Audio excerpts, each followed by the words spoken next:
Apa orang jual, kau jual. Kalau dari dulu buat karipap, nah 20 tahun kau berkaripap saja.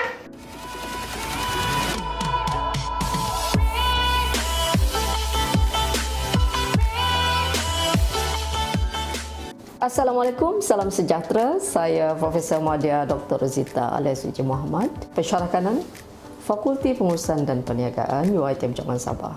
Saya juga merupakan ketua kepada SIG TUKUTS, Team of Community Development Studies, dan juga SIG Go-Wisers, Group of Women's Inclusion Studies. Hari ini saya nak bercakap tajuk yang paling mudah, iaitu pendefinisian usahawan. Saya hari ini nak membandingkan pendefinisian definisi kuno yang terdapat dalam buku yang saya ingat takrifannya sudah berpuluh-puluh tahun, dan hari ini saya akan membawa definisi contemporary. Definisi usahawan kuno ini terbagi pada dua. Pertamanya ialah usahawan tulen dan usahawan tak berapa nak tulen, tulen bang, Dan kalau melihat apakah definisi usahawan tulen ini, ialah dia mengambil peluang, mencipta peluang, ada idea baharu, produk baharu, product development, dia terlibat dalam product development ataupun pembangunan produk daripada penjanaan idea sedari awal lagi dia telah terlibat. Nah, ini usahawan tulen, product knowledge tip top. Tetapi bercakap tentang usahawan tak berapa nak tulen, ini ada masalah. Tidak mengatakan bahawa mereka ini bukan usahawan, tetapi usahawan tak berapa nak tulen. Perlu diingat, kita perlu memberi kredit kepada usahawan tulen ini yang terlibat daripada A sampai Z. Untuk usahawan tak berapa nak tulen ini, dia lebih kepada untung atas angin. Dia hebat cari peluang, hebat bosku.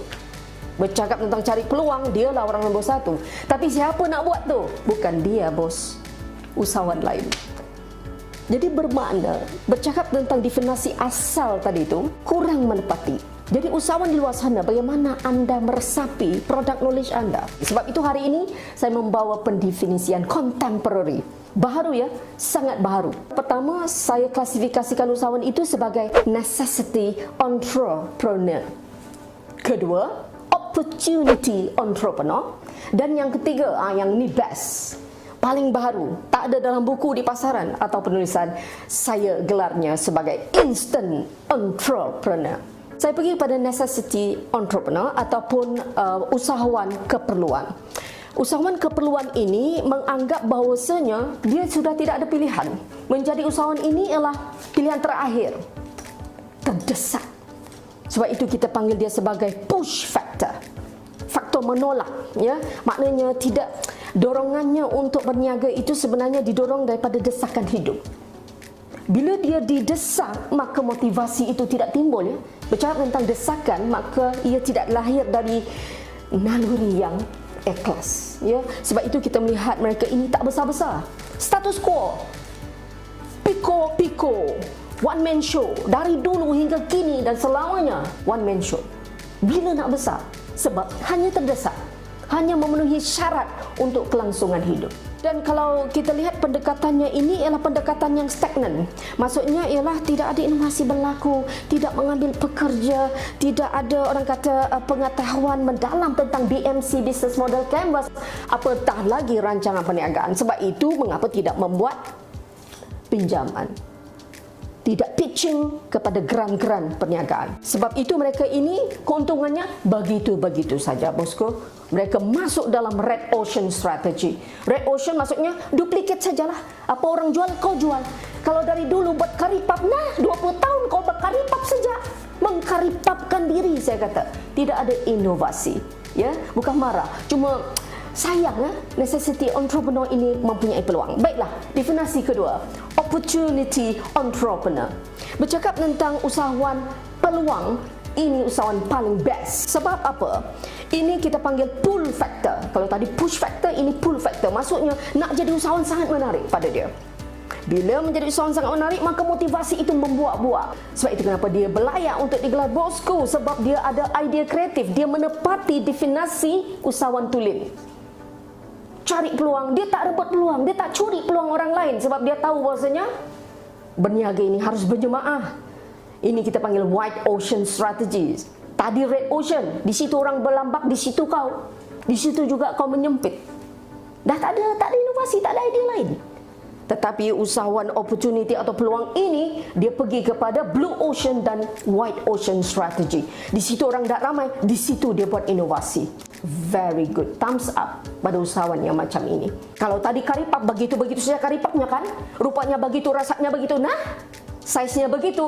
Tapi usahawan opportunity ini dia menginovasikan karipap itu pada frozen, menginovasikan inti karipap itu dan rupa bentuk saiz karipap itu brilliant. Sebab hanya yang layak, ya, opportunity entrepreneur ini hanya dia yang layak memegang title USP, Unique Selling Proposition atau Unique Selling Point. Pertama, ideanya kreatif.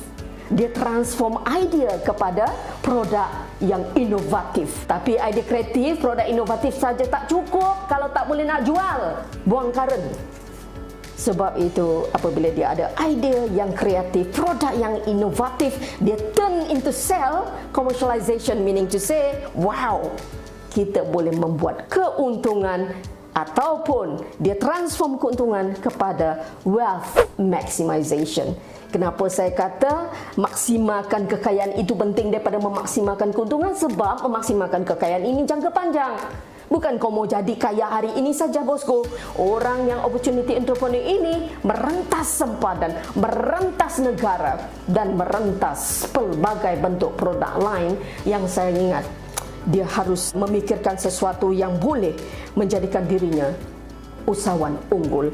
Baiklah, last ya, iaitu usahawan segera macam mie instant, ya, instant mie. Kita panggil dia instant entrepreneur. Now, yang ini definisi baru yang saya bawa sebab ada juga usahawan yang sekejap ada, sekejap tak ada. Dia macam chips semua, bah. Ya, sekejap ada, besok dia ada, lusa dia ada, lepas tu dia ada. Lepas raya dia ada. Waktu bulan puasa dia wujud. Dan kalau kita lihat dari aspek pandemik, ya, situasi pandemik, apa berlaku pada pandemik? Ramai usahawan yang menjual sanitizer, ramai usahawan yang menjual mask, tiba-tiba jadi usahawan. This is good. Tak salah kot. Tapi keberadaan anda di dalam red ocean itu sebenarnya memecah share pasaran peniaga sedia ada. Ya, sebab itu usahawan instan, anda boleh transform diri anda menjadi opportunity entrepreneur. Sayangnya, kita maukan banyak lagi mikro, kita mau banyak lagi perusahaan kecil dan sederhana berada di dalam industri, merancangkan lagi industri kita. Tetapi sekurang-kurangnya, biarlah datang dengan idea yang sangat-sangat kreatif dan transformnya menjadi produk yang inovatif. Dan paling penting, berjaya untuk menjual produk yang telah dihasilkan. Sekian, saya ingat perkongsian saya ini moga bermanfaat kepada semua. Jadilah usahawan peluang ataupun opportunity entrepreneur. Sekian, bye.